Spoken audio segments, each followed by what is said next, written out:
वो बेस होता है किसका, एसक्यूसी के लिए हमें चाहिए कंट्रोल चार्ट। क्या चाहिए, कंट्रोल चार्ट। कंट्रोल चार्ट जो है वो 3 लाइनों में डिवाइड किया गया, जिसे आप हाइपोथेसिस अभी आप करके आए हो, Z test, T test, CHI square test, ये 3 करके आए हो।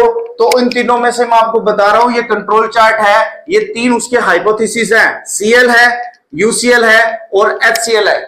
CL है कंट्रोल लाइन, UCL है आपकी अपर कंट्रोल लाइन और LCL आपकी क्या है, लो कंट्रोल लाइन।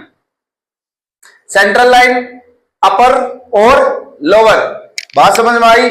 ये तीनों केस इन 6 के अंदर इंक्लूड हो जाएंगे, क्योंकि जब आप एक करोगे, मान लो आपको क्या है, कंट्रोल चार्ट के आपके टाइप्स होते हैं, एक तो फॉर द वेरिएबल के लिए और एक होता है एट्रीब्यूट्स के लिए। एट्रीब्यूट इतना इंपॉर्टेंट नहीं है जितना आपका वेरिएबल वाला इंपॉर्टेंट चैप्टर है, टॉपिक है। ठीक है, तो वेरिएबल वाला है वो आपका इंपॉर्टेंट है। इस इंपॉर्टेंट के अंदर आपको एक्स चार्ट, आर चार्ट और क्यू चार्ट, ये 3 आपको बनाने पड़ेंगे। इस एक्स चार्ट, आर चार्ट और क्यू चार्ट, ये जो 3 आपको शो हो रहे हैं, पहले एक्स चार्ट है, उसके अंदर ये एक्स बार चार्ट है, CL, UCL, HCL निकलेगा, फिर आर चार्ट से तीनों निकलेंगे, फिर इन तीनों से निकलेगा।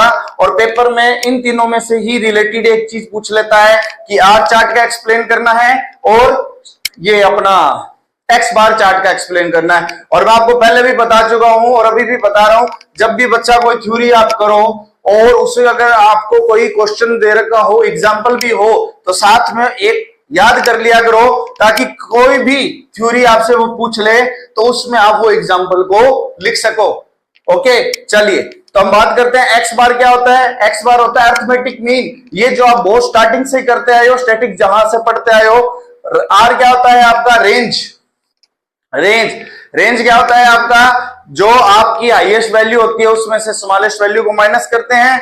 एक्स बार होता है समेशन एक्स बार निकालना है आपको, तो एक्स बार निकालना है तो फार्मूला क्या होता है, समेशन एक्स बाई एन और स्टैंडर्ड डेविएशन चार्ट, जिसके मेथड्स होते हैं। और उसके अंदर आपको क्या करना होता है, स्टैंडर्ड डेविएशन को निकालना होता है। x2 माइनस x1 भी कर सकते हैं अंडरूट लगा के स्केयर, क्योंकि स्टैंडर्ड डेविएशन का मतलब ही वेरिएंस का स्केयर होता है। समझे? तो ये चीज आपको अच्छी तरह से याद रखनी पड़ेगी।